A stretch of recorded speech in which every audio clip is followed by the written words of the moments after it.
Hello, this is Dave Hurwitz, executive editor at ClassicsToday.com, and boy, have I got a treat for you. It's this baby here, Glenn Gould, the Bach box.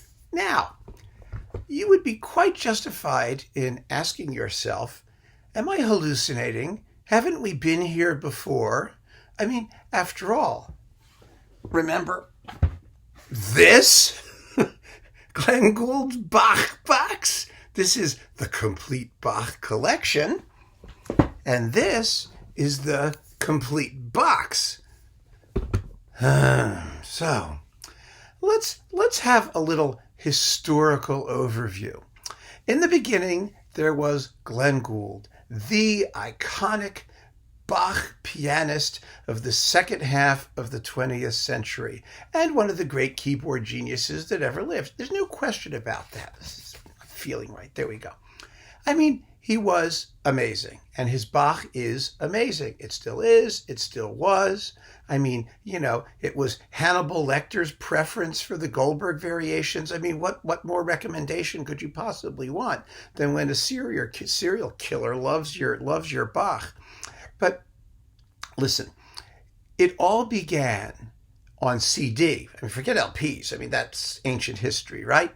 It all began with the first Glenn Gould edition in a series of 4 or 5 cube-like things with discs that had basically this format. Remember this? This was the Glenn Gould edition. And these were advertised as being in high resolution, single bit mapping, bit stream, super duper remastering, digibit euphoria. That's what they were. And then after that, Sony broke up this stuff. These are available separately. I mean, some of them probably still are. And they created this thing. This is the Glenn Gould collection. And you'll notice that this was the first Glenn Gould series that featured the chair, the iconic chair. This was his iconic chair that he used to sit in when he played the piano because he had to have his piano and his chair. And so when these other boxes came out, we got the chair. You see, we have the chair here. And now in this latest box, we have the chair. So to that extent, they're all consistent. They all have the chair. Now, between all this stuff, remember, there's also the big complete Glenn Gould edition, which has more than Bach. It's got all of his other stuff as well, because he did play other composers, some of them very well, some of them kind of dementedly, because he was a demented genius. And so a lot of what he did was demented. Even some of his Bach is demented, So there we have all the Glenn Gould Bach things in a very, very brief overview. And the question you might have is, how does this box differ from this box? And the answer is quite interesting, actually. Remastering Glenn Gould is not as easy as it sounds. See, this box is allegedly taken from the complete edition of Glenn Gould Remastered. But here's the thing. Glenn Gould was not only very particular about his chair, he was very particular about the sound that he got out of his piano. And he experimented with that throughout his career, doing all kinds of interesting things. He was a studio musician, which meant he could exercise complete control over the sound that he got. And so when you remaster him, you have to be careful to try and preserve the sound he was aiming for in projecting these performances. He wanted a dry, very clear sound that would clarify his absolutely supernatural digital articulation. And he also had his favorite piano, which sometimes sounded better and sometimes sounded worse. It kind of had its own personality on top of his, and they didn't always get along. But, I remember very vividly back in my back in my magazine days, I was invited to an audio demonstration from a major audiophile equipment manufacturer. And they made this device. I don't know, it looked sort of like a foot cushion. It was this big, puffy thing. And we all got into this room, we critics, there was a whole bunch of us, we had to sit in like little rows of chairs, and they had these, those enormous speakers, and with the single amplifiers attached to each one with the huge power cables, and you turn it on and it uses an entire city worth of power, and the lights dim because it's sucking up so much electricity. And they were feeding everything into this puffy foot cushion device. And their exemplar of how they could improve sound was Glenn Gould. They said they were going to take Glenn Gould's typical, dry, desiccated piano sound and make it sound like a Bosendorfer played in the empty bathroom of Grand Central Station. That was their goal. A soft, cushy sound in a big resonant space. And because that was their ideal of piano sound. It wasn't Glenn Gould's ideal of piano sound. So they fed it in, and out comes this lovely sounding piano. It didn't sound anything like Glenn Gould or what he was trying to do with Bach. And of course, there was a Q&A afterwards, and I raised my hand and I said, why are you doing this? I mean, what's the point? You can make anything sound like anything you want to sound like, but the point about Glenn Gould's Bach is that it's Glenn Gould's Bach, and Glenn Gould approved it. So if you're going to remaster it, what's going to happen?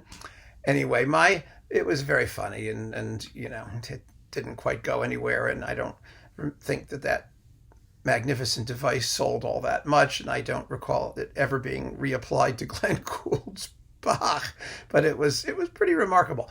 So what do we get in Glenn Gould's Bach box? How does this compare with this?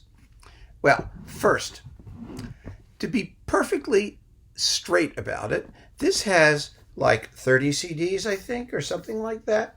This has a bunch more and DVDs. See, what this has is all of his, or much of his. I mean, it says it's like the complete Bach collection, but it's not entirely, because nothing ever is, but it's mostly complete. And you also get his live performances and his CBC, the Canadian Broadcasting Corporation performances, and you get some DVDs, and none of that stuff is here. This is the sort of basic canonic Columbia Bach stuff. You do get the 1955 Goldberg Variations and the electronically reprocessed to simulate stereo reissue of the 1955 Goldberg Variations, which puzzles me.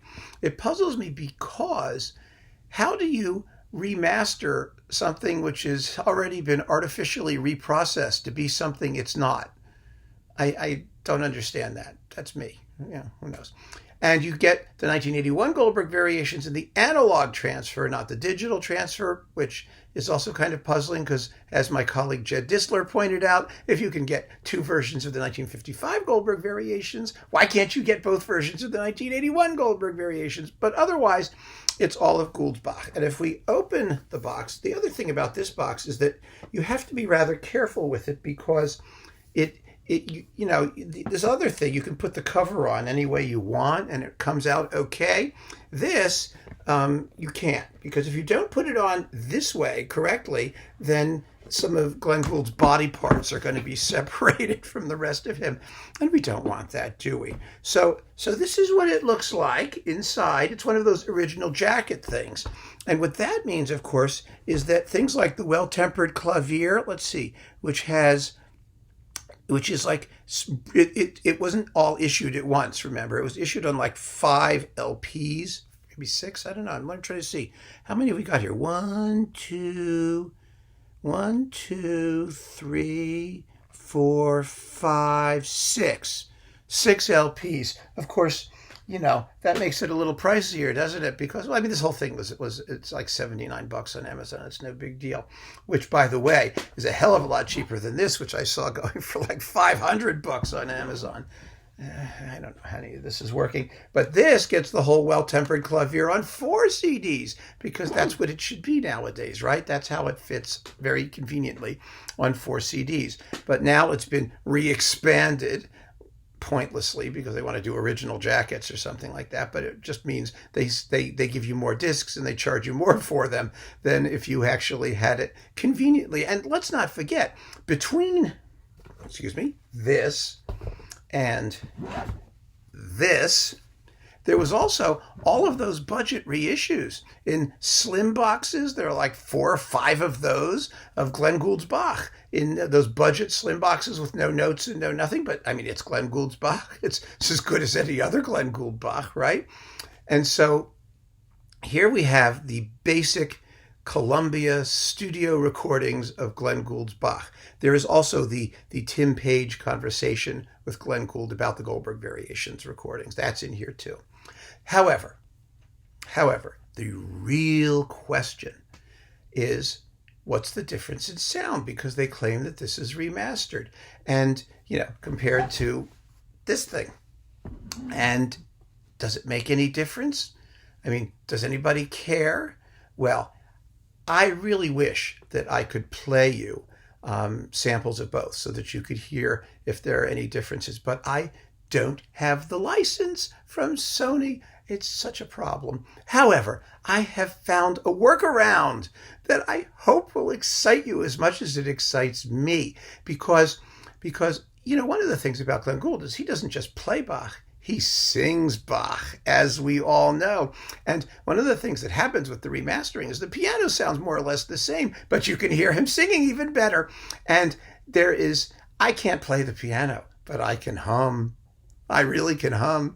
And so let me do a little comparison. For example, let's just take, the 15th of the Goldberg Variations, the canon at the 5th in G minor, that sort of glum droopy thing. Well, in the original or last Glenn Gould Bach box, it sounds kind of like this.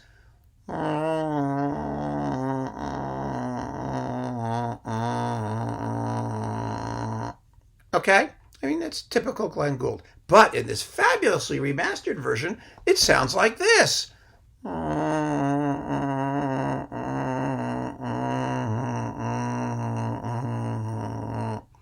There you go. I mean, now you know. What a difference, huh? It's amazing. And that's basically true of everything. I mean, you get, for example, the French suites versus and then there's the English suites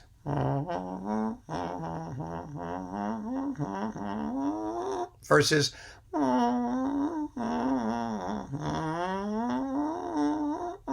so that's all you need to know. In fact, if they keep remastering this, eventually they're going to have to put out a box that says Glenn Gould sings Bach. There'll be like a little piano accompaniment in the background, and what you'll hear is so, the bottom line, folks, I mean, let's not be ridiculous about it. Oh yeah, let's be ridiculous. I mean, because that's what all this is. It's just ridiculous.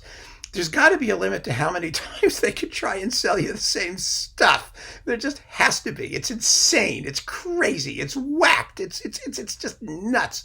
If you do not have Glenn Gould, wait a minute. Let me see if I can reassemble his body parts here. Does he go? How does he go? Wait a minute. I have to make sure that his shoulders line up with his arms, and I think he's over this way. Wait a minute. Let's see. Wait. Aha! He has been reassembled. So, if you have never heard Glenn Gould's Bach, you must hear Glenn Gould's Bach. I mean, it's just he is the Bach guy. There's no question about it. There are other people who do it equally well, who do it differently, but Glenn Gould is Glenn Gould, a solitary, unique, fascinating pianistic genius who specialized in playing Bach. So have some Glenn Gould Bach. Do you have to have this box if you already have this box? Hell no! You'd have to be out of your mind. Then why do I have it? I guess I'm out of my mind. No, I have it because I feel it is my destiny to explain to you that you don't have to have it if you already have this. So that's the bottom line. If you have any other Glenn Gould Bach, since the dawn of Glenn Gould Bachdom, which is 1955, there's no need to replace it. Why? Because the chair is the same. You have the same chair, the same piano, the same pianist. It doesn't make any difference. There's just marginal, teeny weeny, silly little changes, and they're trying to sell you the same stuff over and over and over and over and over, and suckers like me buy it. Don't be a sucker. Stick with the Glenn Gould Bach you've got and be happy. You can always keep on listening to Glenn Gould's Bach in any format in which you have it, and it will do you just fine. And that, my friends, is my final word until the next Glenn Gould Bach shows up. Oh my, it'll happen. Mark my words, it'll happen. Thank you, and take care.